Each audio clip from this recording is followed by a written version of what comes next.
मणिपूरमधील मुलांच्या शिक्षणावर भर द्यावा, ठाकरेंच्या शिवसेनेचा खासदार अरविंद सावंत यांची लोकसभेत मागणी. तर मणिपूरमध्ये ऑनलाईन शिक्षणाची व्यवस्था, प्राथमिक शिक्षणाचेही वर्ग सुरू. केंद्रीय गृहमंत्री अमित शहांची अरविंद सावंतांच्या मागणीवर लोकसभेत प्रतिक्रिया. स्थानिक स्वराज्य संस्थांच्या दृष्टीने भाजपची नवी खेळी. भाजपकडून आता नव्या नेतृत्वाला संधी देण्याचा प्रयत्न. पक्षांतर्गत नेमणुकीमध्ये युवकांना अधिकाधिक जबाबदारी देण्याचे संकेत.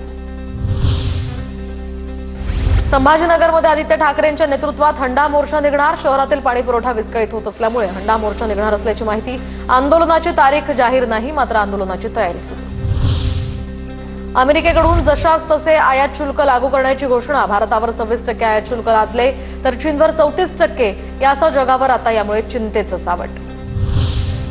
ट्रम्पनं लावलेल्या टेरिफच्या चर्चा होऊ नये म्हणून कालच बिल आणलं. संजय राऊतांचा केंद्र सरकारवर गंभीर आरोप.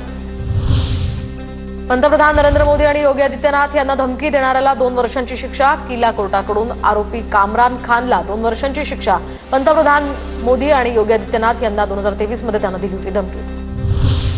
प्रशांत कोरटकरच्या वकिलांकडून आजच कोल्हापूर जिल्हा सत्र न्यायालयामध्ये जामीन अर्ज केला जाण्याची शक्यता. काल काही कागदपत्र न मिळाल्यामुळे अर्ज दाखल करता आला नसल्याची माहिती.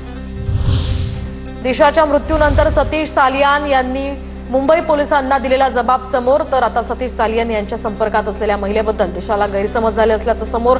सतीश सालियान संपर्कातल्या महिलेला पैसे देत होते. दिशा आणि सतीश सालियान यांच्यामध्ये यामुळे वाद होता.